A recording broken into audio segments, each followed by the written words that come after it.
Hey guys, it's iCat time, the most wonderful time of the year. Some say Christmas, I say nope, iCat time. If you're unfamiliar, it stands for index card a day, and you make art on a piece of, or on an index card. It's that simple. So I'm starting out with a 3x5 index card, and I'm going to collage some of my random pieces of vintage kind of papers that I had laying on my desk, and I'm just slapping them down and filling up all the white spaces. And I'm going to dry that first layer and then go around the whole thing with my distresser tool. And then I'm going to put this other piece on top of it. And you're probably thinking, why are you going to cover that up? But I'm going to apply glue and avoid like the outer like 1/4 inch or so, so that I can kind of like scunch up the edges and rough them up and turn them in and curl them and tear them, and it makes like a really cool texture, because I'm going to put gesso over this anyway. So I mean, you can still see some of these like the words and stuff, but not too much. Like really in this card it's more for texture and like the look and feel of it than to be able to see the text. Ugh. But I don't know where it's going once I start. So, you know, I didn't really know that at this point. So I'm going to put a layer of gesso down, and then I'm going to take my Lindy's Stamp Gang Magicals in Tibetan Poppy Teal, Teapot Purple, and Polka Purple. And I'm going to do my favorite technique with the Magicals. I'm going to sprinkle a little bit of each color onto my card, and I mean a little bit, like a little like a little bit goes a long way. And with this technique, the less is more in this technique. I'm going to rub it in a little bit with my finger, and then I'm going to take a stamp, spritz it a couple times with water, and then when I stamp on my card, it's going to activate the Magicals only underneath where I stamp, and it looks like I stamped with watercolor. Now this technique works it depends on what kind of look you want. If you want a real watercolory, can't really tell what it is, then you add more water. But if you want to really be able to see the image, then you add a little less water. I'm also going to go in with these this polka dot stamp and then dry all of those Magicals, and then I can stamp with that same frame stamp, just with some black ink around my card. And I have to tell you guys, I really struggled once I got to this point. Did you see all that stuff that was out on my desk in the last frame? It's because it probably took me between walking away and futzing around all day to do this dang card. I mean, I know I'm out of practice, but geez, I was getting really frustrated. At one point I thought I would have to scrap it and start a new card, but I knew that wouldn't make a difference because I've always struggled with like focal backgrounds but I've always struggled with what to do after the background. So being away for so long, it was like magnified.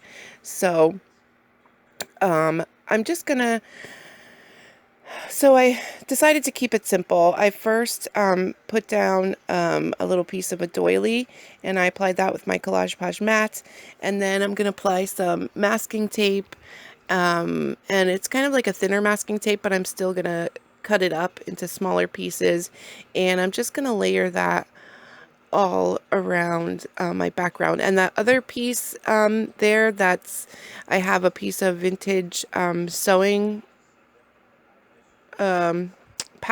Jeez Louise. Yeah, and then so I'm gonna put that on top of all of my layers, and then that's what the masking tape looks like. And I thought it looked a little stark, so I'm just going in with that frame stamp again and stamping around on the masking tape. And then I have a piece of muslin that I'm going to put behind my word, and my word is a chipboard word from UmWow Studio.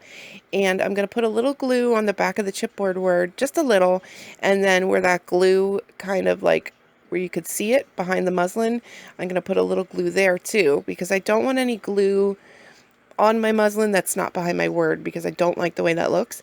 And I don't need a lot of glue because I'm gonna stitch the word down with some DMC floss. It's like a really dark blue color, and I'm so it's mostly held together by the DMC floss. So I'm gonna make some X's across some of the curves of the letters, or just some plain like single lines,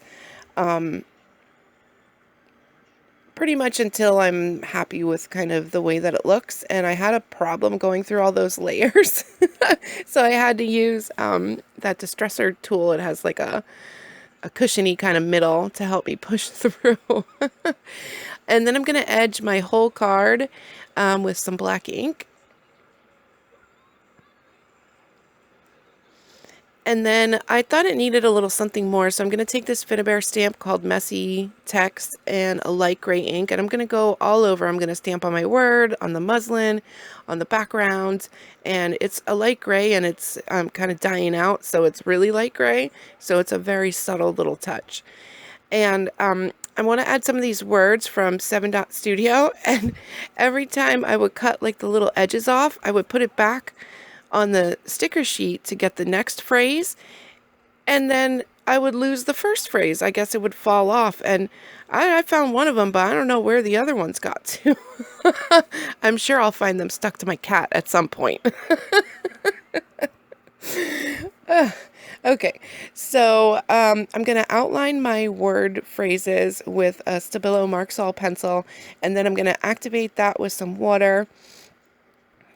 And I also added some little like chevrons above my word and below my word, just 3 of them, little tiny guys. They're also from chipboard pieces from UmWow Studios. I think they're from the layered chevrons, or no, chevron confetti pack. And